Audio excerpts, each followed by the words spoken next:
DadDash back here with another video, and I wanted to come to you today. I'm out and about. I'm filming a ride along, and I have a little bit of a commute from where I had to drop my son off to where I'm trying to go.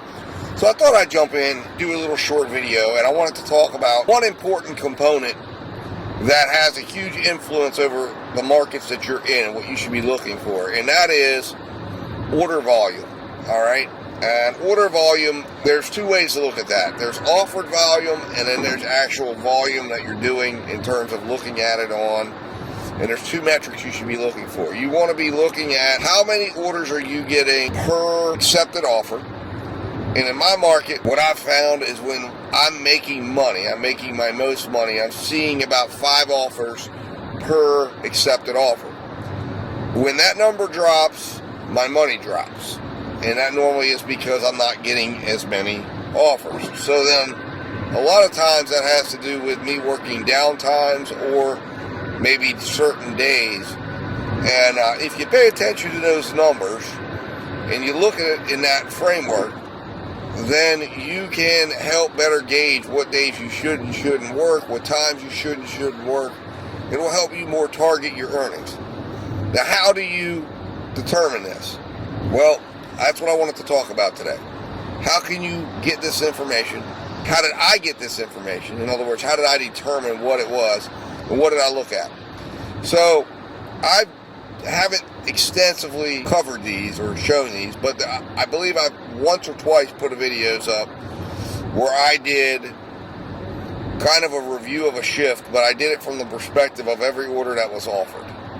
And I did a breakdown of how many orders I was offered versus how many I took, what percentage I worked, what app was. And there's a sheet I took. Now, for all transparency, you know, lots of things are going on in our lives. Lots of things are going on in my life. Do I sit down and do this every single night? No. What I do, I try to collect a screenshot of every offer I see. And what I do is, before those get deleted off my phone, I put them on a storage drive based on dates so that I have the ability to go back and do a rundown. And I have created a sheet that allows me to log any shift I want to do. I can log the shift, look at it, and it will automatically tell me once I get done logging what the average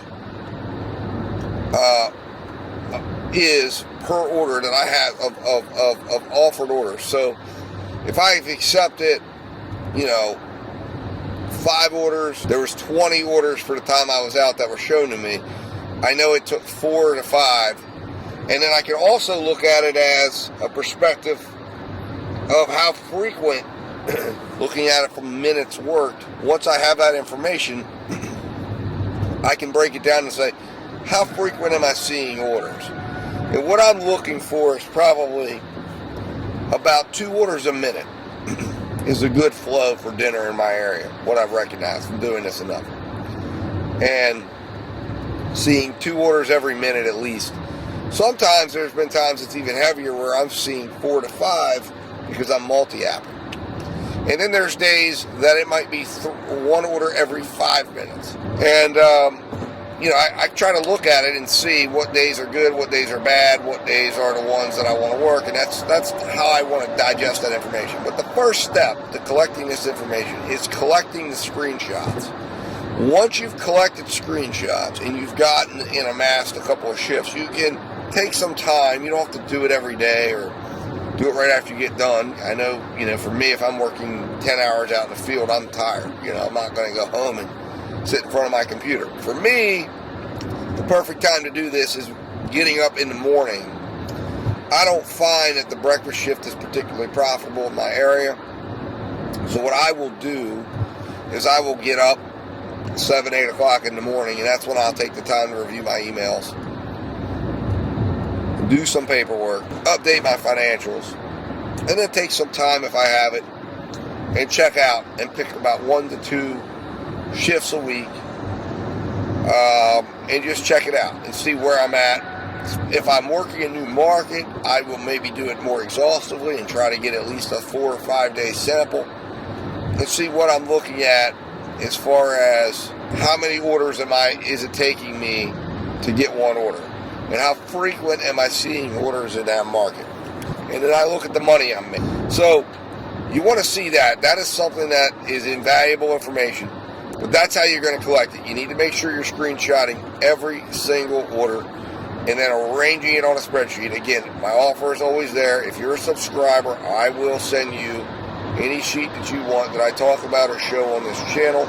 All you have to do is reach out, send me an email, let me know you subscribed, and I will email you back a Google Sheets version of that sheet that you can then use to help you review information, look at information, and hopefully make better decisions and be able to analyze the information that you need to look at. So the second part of this is, you want to look at the overall order flow, and then you want to look at how many orders are you getting per hour. And then you want to look at what is your average order size. And a lot of problems are going to be detected right there. So if your average order size is, say, $6 and you're doing 2 orders an hour, that's why you're making $12 an hour. So what that's going to tell you is that you're going to need to look for larger orders.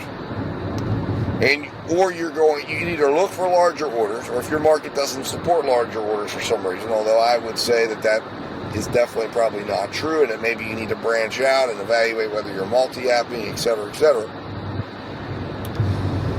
But the other thing you can do then in that case, it would tell you, well, you're only doing 2 orders an hour. Now that's when you can diagnose the problem. And you can say, all right, let's go back and see how many orders am I looking at to get those orders. And if you're looking at 20 orders per one accepted, then you need to go back through those orders and just take a glance and see, are you maybe being too aggressive on your mile expectations? Are you not willing to drive? Are you concerned about restaurants or whatever? Try to figure out why it's taking so many orders. My opinion is it should take anywhere from probably 3 to 6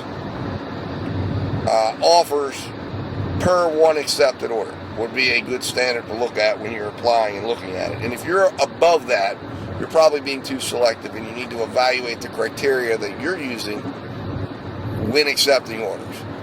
And again, everyone's criteria will be different. Absolutely, it's based on your car you're driving, it's based on your market, it's based on, there's so many factors.